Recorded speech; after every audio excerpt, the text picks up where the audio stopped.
Debate on clauses 13 to 18. Grant Robertson. Mr Chair, Part 2 of this bill makes a series of amendments to Schedule 3 of the Student Loan Amendment Act 2013.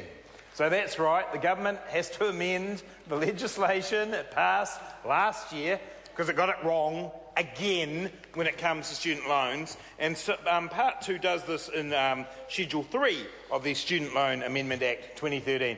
This is one of the problems that students have with the current government, is their constant tinkering and mucking around with the student loan scheme, yet not actually getting to the heart of the issues that lie within it. So, for instance, this clause talks about borrowers who are shareholders in close companies and those who are involved in trusts and people who have employment benefits, and I'll come back to that particular clause in a moment.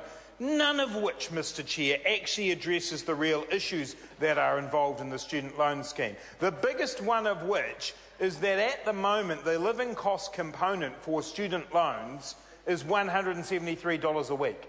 Well, in Wellington, a whole lot of students are arriving in town right now, and very few of them will be finding accommodation that is costing them less than $173 a week. If they add in their bills, if they add in anything to do with food, they're gone. They cannot meet those needs through the current living cost arrangements of student loans. Stephen Joyce stood up in Parliament today and said postgraduate students who've lost their allowance because National abolished it can just borrow from the student loan scheme. Well, the reality is, Mr Speaker, they cannot afford to live on that.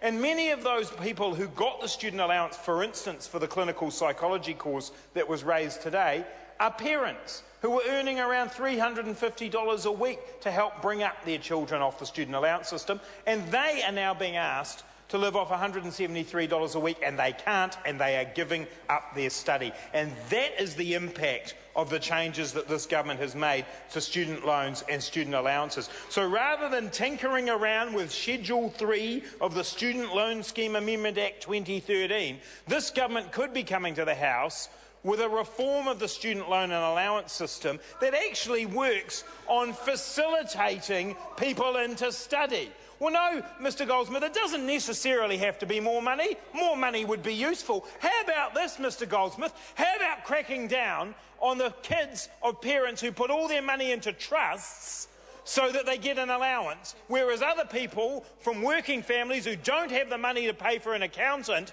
don't get a student allowance? How about coming to the House with a bill that does that? How about coming to the House with a bill that actually says to people who've lost their jobs, who happen to be aged over 55, we're going to support you into retraining? But no, what this government did was it said, people over 55, you're not eligible for the living cost component of student loans. And I have had people in my electorate office in tears because their ability to retrain, their ability to get a job that will sustain them through to their retirement is gone under this government.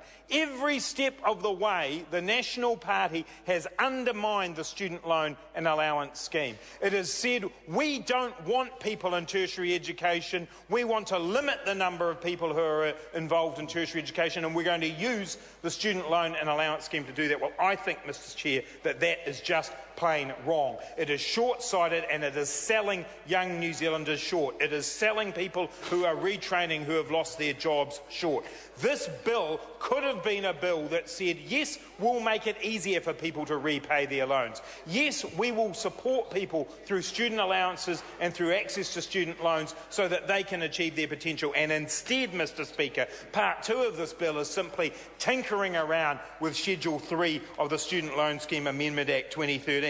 One aspect of that, Mr Chair, is the aspect around the question of income from employment benefits. And I will credit Tracy Martin for raising this in her second reading speech, because while on the surface it makes it look like we're dealing with a benefit like a motor vehicle that somebody might have as part of their job, if part of their job involves travel, they often aren't recompensed for that beyond a mileage rate, perhaps if they're lucky, and here we are throwing that in to people's income. It's already hard enough for people, having had the government increase the repayment rate from 10 cents in the dollar to 12 cents in the dollar. It's already hard enough for people who haven't had a wage rise under the 5 years of this national government to then impose these kinds of things on them. Mr Speaker, the Student Loan Scheme Amendment Bill number 3, Mr Chair. Grant Robertson. The Student Loan Scheme Amendment Bill number 3 is nothing more than a bunch of window dressing and slogans put together in a bill, and now some corrections to a bill that was passed last year.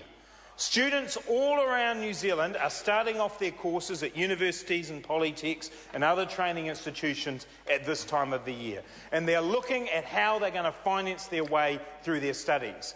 And if they're over 55, if they're over 40 for student allowances, if they're a postgraduate student, if their parents' income has shifted at all in the last few years, they are worse off under a national government. It is more difficult for them to study.